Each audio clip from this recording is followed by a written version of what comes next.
Olá, mais uma vez nos encontramos aqui, numa sala de aula muito especial da Faculdade Batista Mineira, e estamos trabalhando metodologia científica, e nessa unidade, a unidade 4, algo muito especial precisa ser compreendido, desenvolvido, e o aluno desenvolvendo de maneira extraordinária esta unidade para ele aprimorar o seu caminho pedagógico, o seu caminho acadêmico.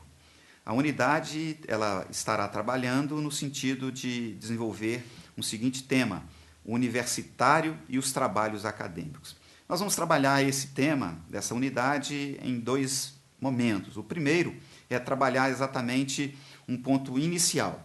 Então, nós vamos ter a unidade 4, trabalhando o universitário e os trabalhos acadêmicos, uma parte 1, e na unidade 5, os universitários e os trabalhos acadêmicos, parte 2. Na unidade 4, parte 1, é importante o aluno se atentar para um ponto relevante no processo de formação. O estudante não é reprodutivista. O estudante, ele precisa se habilitar, se aventurar numa atividade que é marcadamente humana, ou seja, a atividade de pensar. O estudante precisa aprimorar o seu pensamento.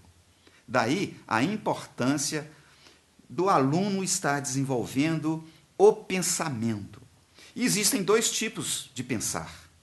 Um que nós podemos chamar de pensar espontâneo e o outro que é um pensar reflexivo. O pensar espontâneo, ele se atém às coisas do nosso cotidiano, às coisas da nossa vida comum, mas não tem uma rigorosidade, não tem uma reflexão. É mais ou menos aquele pensar das coisas em que acontece naturalmente. Já o pensar reflexivo é um pensar que envolve uma reflexão sobre o próprio ato de pensar. Por isso que é um pensar mais complexo, um pensar que não pensa em si mesmo o objeto, como no pensar espontâneo. É um pensar que vai além do próprio objeto, se volta para a nossa interioridade. Esse pensar reflexivo, ele é aprendido e desenvolvido. O pensar espontâneo é como se estivesse na própria inerência da nossa vida, é como se fosse natural, é como se fizesse parte da nossa vida. Não está atrelado a um processo de formação. Já o pensar reflexivo, ele é desenvolvido dentro do processo cultural, dentro do processo de formação acadêmica, por isso que ele é reflexivo, por isso que ele é complexo, por isso que ele pode ser aprimorado. E é reflexão, ou seja, voltar para si mesmo no sentido de repensar o que está sendo pensado. As atividades e os trabalhos acadêmicos, seja na sua dimensão técnica, seja na sua dimensão mais científica, exige muito mais o pensar reflexivo, o pensar complexo, do que o pensar espontâneo.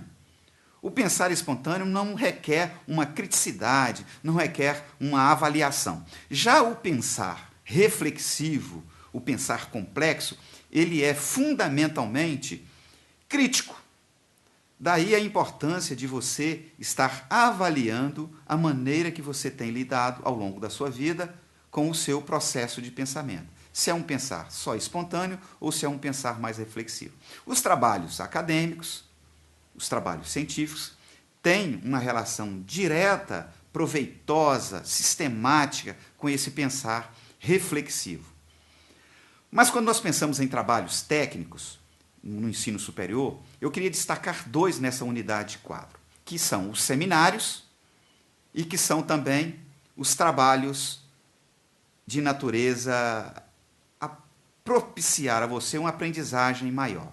Os seminários têm a ideia de que o aluno estará semeando, que ele estará cultivando, espalhando aquilo que ele compreendeu, aquilo que ele apreendeu dentro do processo pessoal de estudo e também partilhando isso em sala de aula. O seminário é sempre uma atividade que envolve algumas etapas.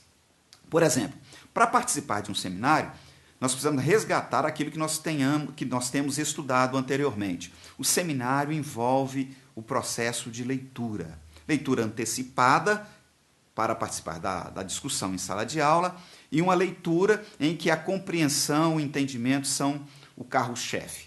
Então, o aluno se prepara, lê o texto, elabora um programa para participação no seminário, e em sala de aula há um mediador, nesse caso que pode ser o professor ou um determinado aluno, e o aluno, então, como coletividade, ele vai estar discutindo com os demais aquilo que foi estudado, que foi lido, que foi aprendido anteriormente. Aí ele semeia, ele espalha a sua compreensão.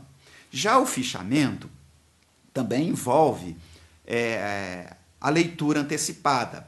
Só que o fichamento ele pode ser de duas naturezas. Ele pode ser um fichamento de natureza bibliográfica, que o aluno separa no seu computador, no seu equipamento, uma ficha, e ele cataloga ali o resultado da sua leitura, dando informações mais precisas sobre a bibliografia, ou seja, os dados daquele texto, os dados daquele livro, para ele, então, se conscientizar qual é a ficha relativa àquele texto.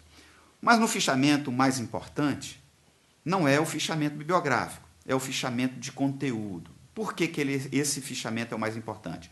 Porque esse é um instrumento que auxilia o aluno a apreender e a registrar aquilo que aprendeu numa ficha específica, e isso se tornará um elemento de consulta posterior quanto à elaboração de um texto, a um trabalho de maior fôlego na pesquisa, por exemplo, um TCC, ou uma monografia. Então, é de fundamental importância que o aluno esteja trabalhando com um fichamento bibliográfico, para demarcar a obra em que ele leu, que ele estudou, mas também o conteúdo desta obra. Então, ele atrela as duas coisas, a referência bibliográfica, para não precisar consultar a obra em si, mas também o conteúdo que ele estará trabalhando para ser analisado, para ser criticado e até para ser citado num texto que ele estará produzindo. Então, bem pensado, fichamento pode ser bibliográfico e pode ser de conteúdo. No trabalho acadêmico, nos trabalhos universitários, o mais importante são os conteúdos, porque eles sinalizam para uma direção de eficácia, de eficiência na produção dos trabalhos acadêmicos. Mas eu queria também enfatizar para você o propósito do fichamento. O propósito do fichamento, especialmente o fichamento de conteúdo, é identificar as ideias principais do autor, do livro, do texto a ser estudado, registrar essas ideias, esses conteúdos, de maneira organizada. Claro, uma perspectiva bem sintética, bem concisa. Então, o propósito do fichamento passa por esses três vieses. Identificar o autor, fichamento bibliográfico, identificar o conteúdo principal, registrar esses conteúdos, organizando-os de maneira adequada, para que futuramente isso possa ser buscado, ser referenciado em qualquer outro trabalho. Você então vai fazendo o quê? Um fichamento daquilo que pode ser produtivo na sua vida acadêmica. E o mais importante é você não desprezar isso futuramente. Então, eu queria desafiar você a ter um pensamento reflexivo, crítico, onde você faz um julgamento daquilo que você leu, daquilo que você aprendeu. Em seguida, você passa para um outro momento, que é aprender a pensar, e aprender a pensar criticamente.